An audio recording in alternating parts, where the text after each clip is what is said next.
an honor to be here. I guess you all are the ones that lost the lottery, huh? You had to be here in person.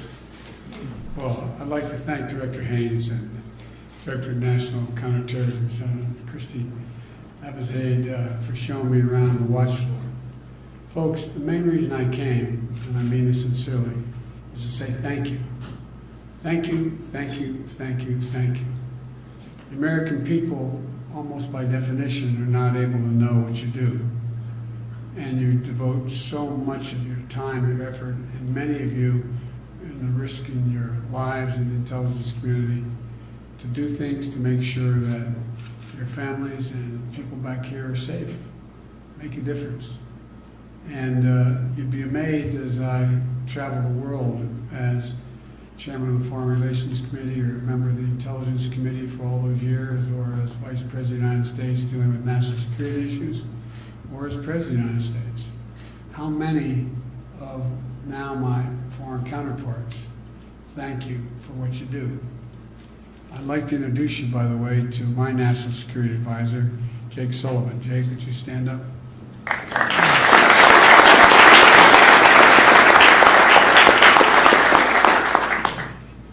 And, you know, the leaders of many of our intelligence agencies are here today, and I thank you for your diligence and keeping our country safe and your commitment to supporting your teams.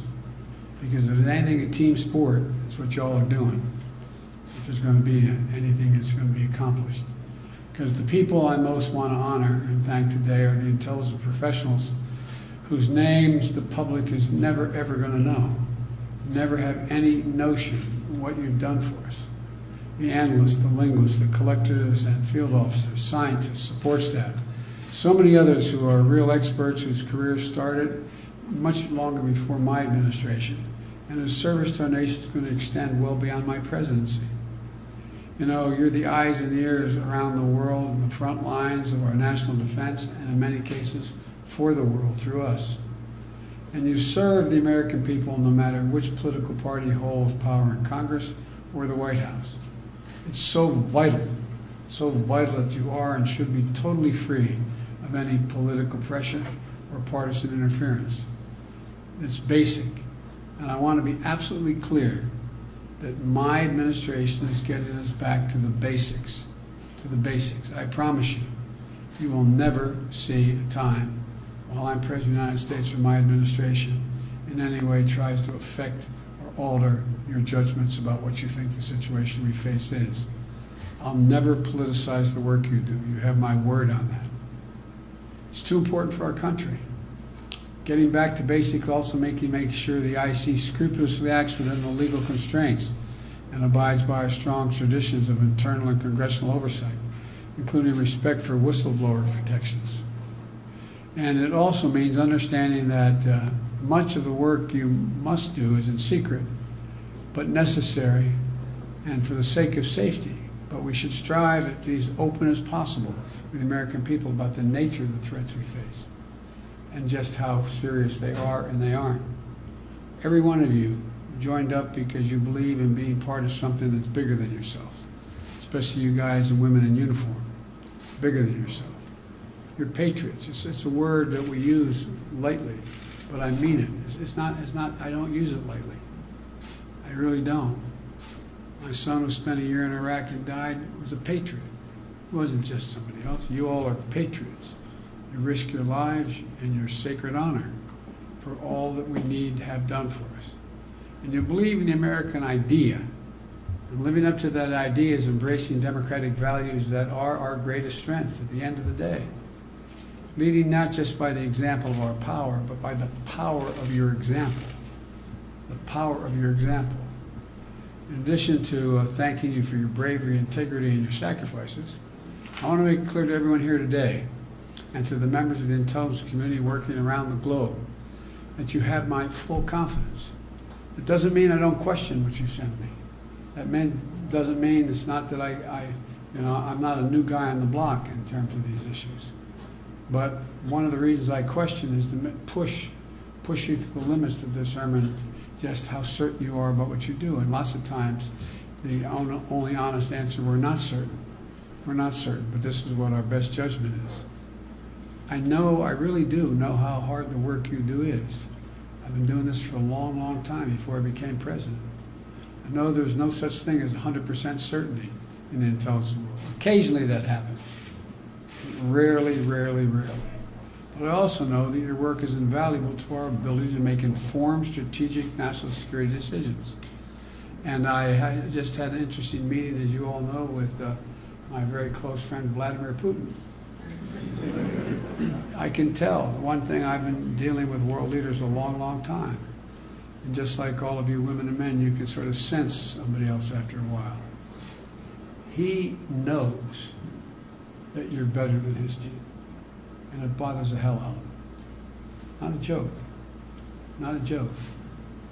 And he, as a consequence of you, thinks we have capacities he may even exaggerate. That's a good thing. That's a good thing. You know, one of the things I miss most during the 4 years between my time serving as vice president and being a professor at a college, and I mean this sincerely, from the time I was 31 years old, every morning I woke up and got in a train to come to, I commuted every day from Delaware after my wife and daughter were killed. And I come every day, and one of the things I'd get a brief in the morning. I was more informed than 99% of the American people. You know what I miss most, for real, in those 4 years of being a professor? The PDB. Or you think I'm joking? I am not. A sense of knowing where all the pieces were. Whether we had it all down, we knew where all the pieces were. Knew where the pieces were. And so now I have access again, and as to the chagrin of many of you, I read it in detail. And I ask questions of my briefers and follow up with my team. And I ask each of you the same thing. I asked Director Haynes, just give it to me straight. I'm not looking for pablum. I'm looking for straight from the shoulder assessments. And when you're not sure, say you're not sure.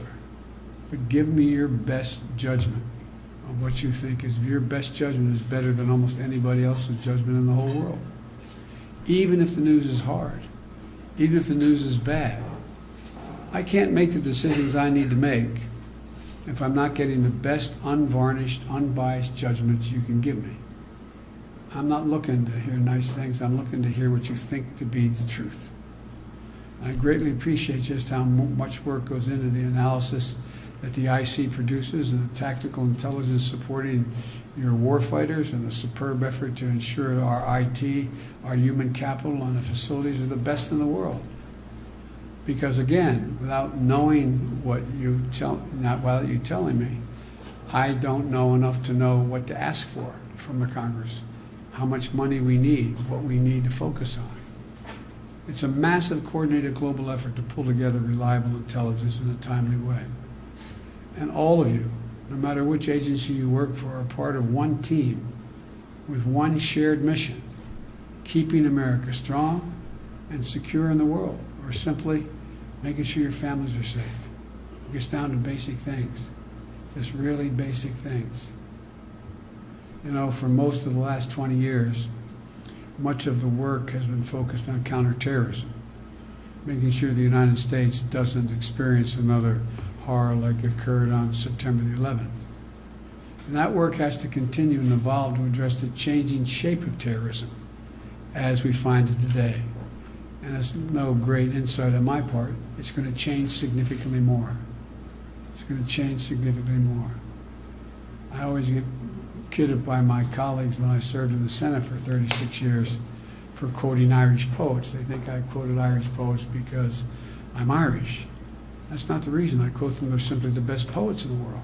And there's a famous poem written by them that says, all's changed, changed utterly. A terrible beauty has been born. The world is changing so rapidly, technologically and in terms of alliances and human intercourse, that more is going to change across the board in the next 10 years than in the last 50 years. That's not hyperbole. That's a fact.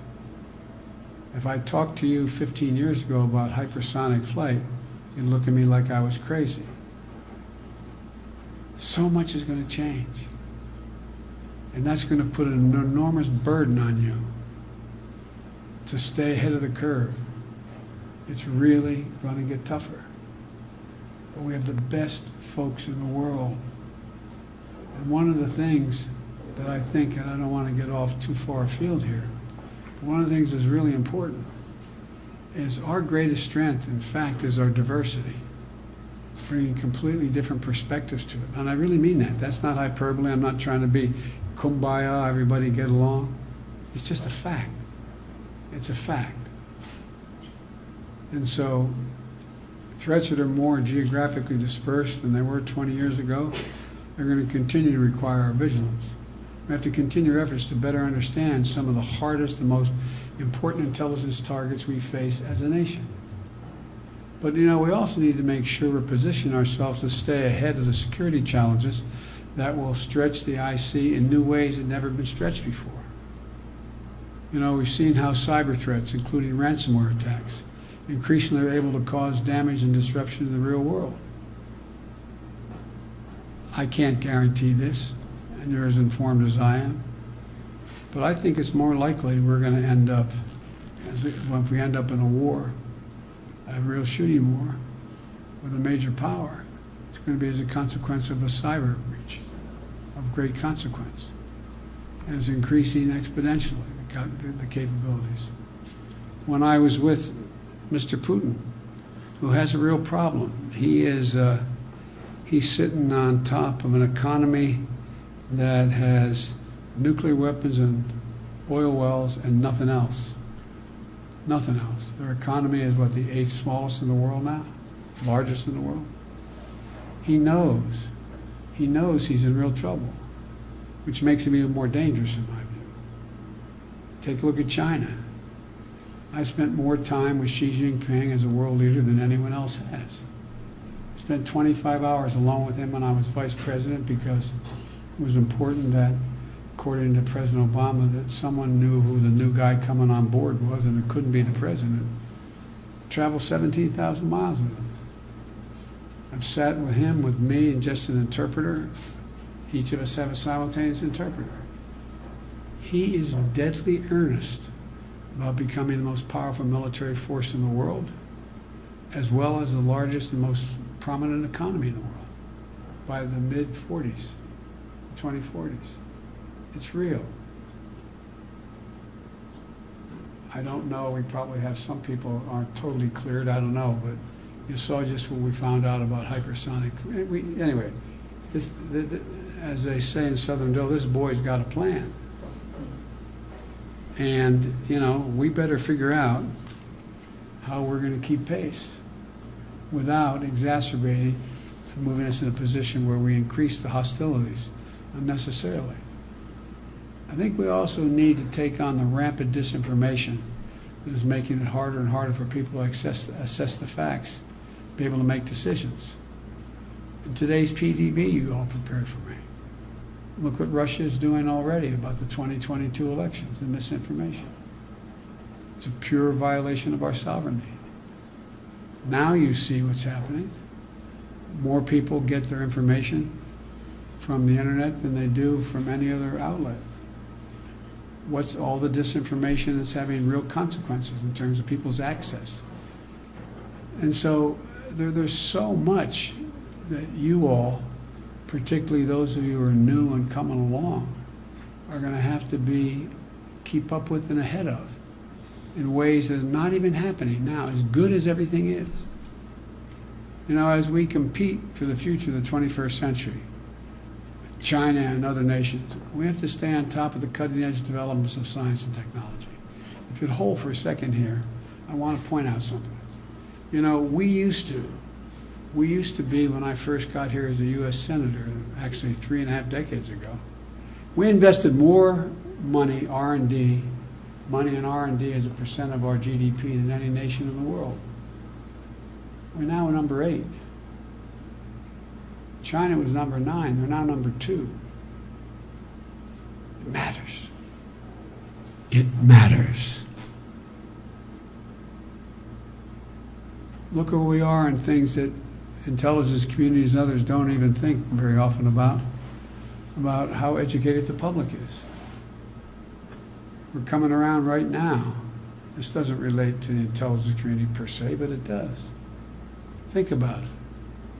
If we were having a debate that was taking place in the United States in the late 1890s and the early 1900s about public education, do you think any of us would say 12 years of free public education was enough to compete in the 21st century? Not a joke. Think about it. What do you think? I don't think there's a shot if we were doing that today. So the fact we have the best educated public in the world, that's our objective, will matter a great deal. Matter a great deal. It is as much a part of national defense, in my view, as anything else is. So I think we have to think differently. I don't expect you to agree with me. I expect you to at least understand where I'm coming from. Because the world is changing so significantly. And it's especially important that we work closely with our partners and allies to maintain our technological edge, shore up supply chains, ensure that the rules that govern technology support democracies, not autocracies. You know, at the same time, we have to work in cooperation with nations like China and Russia that are competitors and possibly mortal competitors down the road in the context of to meet the existential threats, for example, of climate change. There's certain things that are in mutual interest.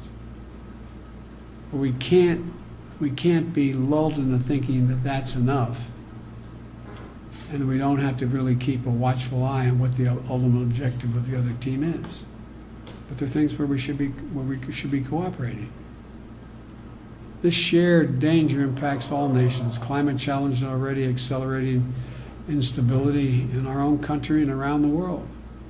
Extreme weather events that are more common and more deadly. Food and water insecurity. Sea levels rising, resulting in changing climate, driving greater migration and posing fundamental risk to most vulnerable communities. You could hold for just a second again. We're in a situation where, think about this. Think about this. I'll never forget the first time I went down in the tank as vice president after he got elected. The Defense Department said, what's the greatest threat facing America? Climate change. If in fact the sea level rises another 2.5 feet, you're going to have millions of people migrating, fighting over arable land. You saw what happened in North Africa. What makes us think this doesn't matter? It's not your responsibility, but it's something you're watching because you know what's going to happen.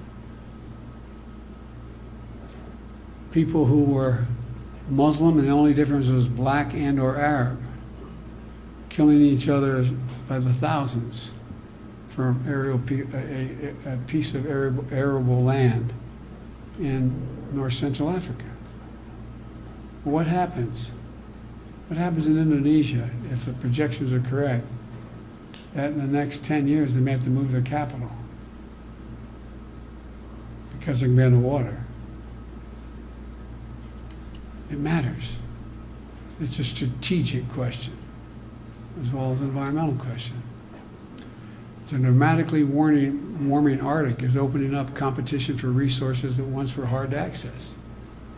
I had, as they say in Southern Delaware, that talk at you like this, you know what I mean? I had a come to Jesus meeting, an altar call with Mr. Putin about what he thinks is what Russia's property is in the Arctic. China looking very closely at that as well, where they are. That's what I mean about the world changing. What is that going to do to our strategic doctrine in the next 2, 5, 10, 12 years when you can circumvent the Arctic without icebreakers? So look, we need your insight. We need your expertise on all these issues.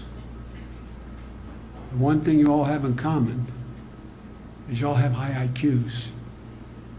You're all smart. You have significant intelligence quotients.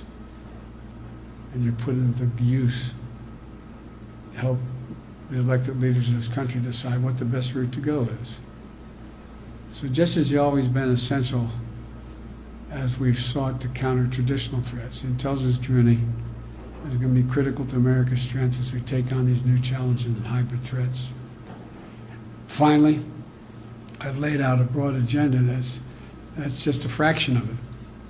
But we can't do any of this without taking care of our best and most important asset, the American people.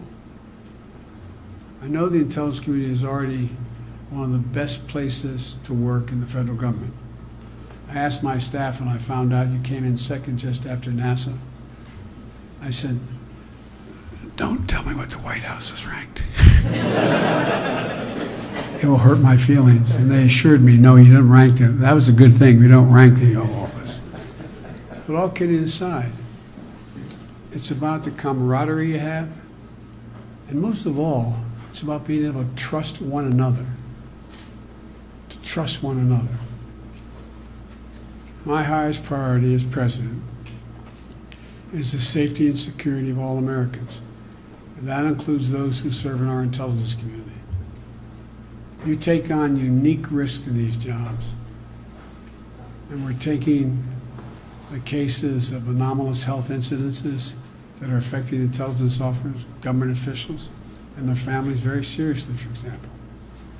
My administration is coordinating a government-wide effort to respond to these incidents because this challenge demands that departments and agencies, including the entire intelligence community, work together with urgency. Talked about changes. What's going to happen as we move on and we're able to develop around the world pathogens that can be transmitted to societies and communities? It may not be a nuclear weapon. It may not be a hypersonic missile. It may not be any of the things we think of. But think about it. Just think about what's happened with one. I'm not suggesting it was intended. A lot more need to know. But think what's happened. More people have been killed in the United States of America because of COVID than in every single major war we fought. Combined. Every single one.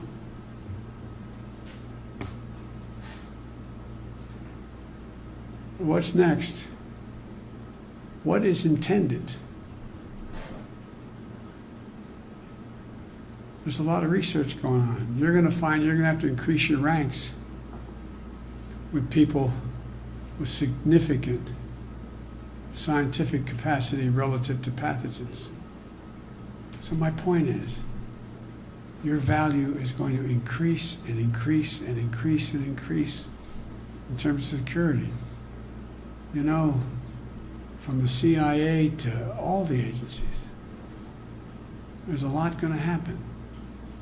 And to all of you who've been affected, we recognize how important it is to make sure that they have the best possible care at the time of figuring out how to deal with what's happening to not only some of those who've been stationed abroad, but their families.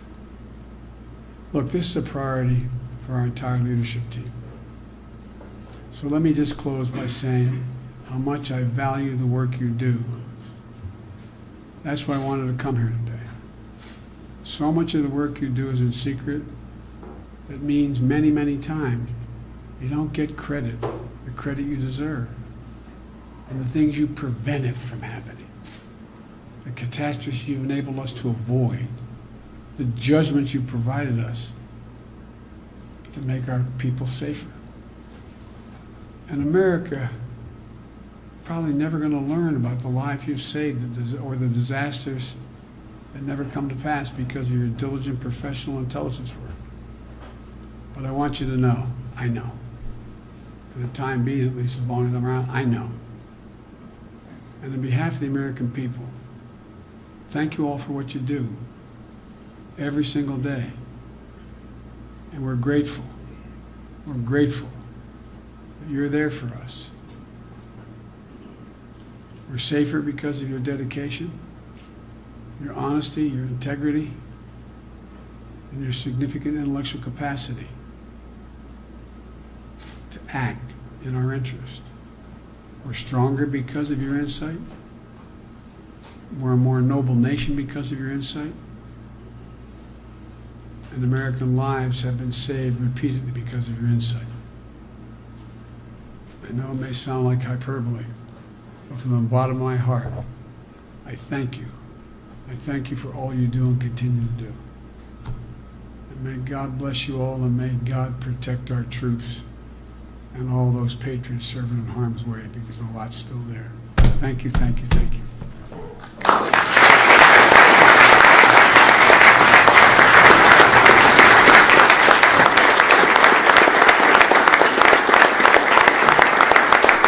I have to seek permission to leave. I have to check, you notice.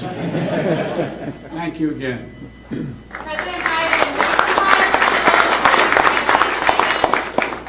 Beg your pardon? will you require all federal employees to get vaccinated? That's under consideration right now, but if you're not vaccinated, you're not nearly as smart as I thought you were. Are you concerned that the CDC's new max guidance could sow confusion?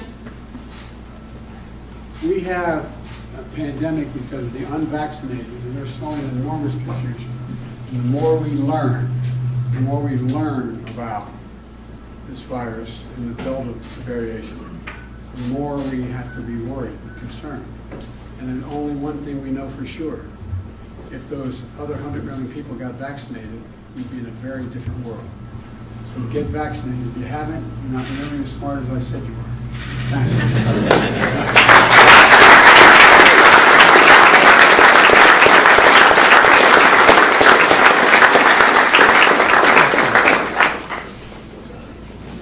Ladies and gentlemen, please remain in your seats until the official party is departed, including the agents.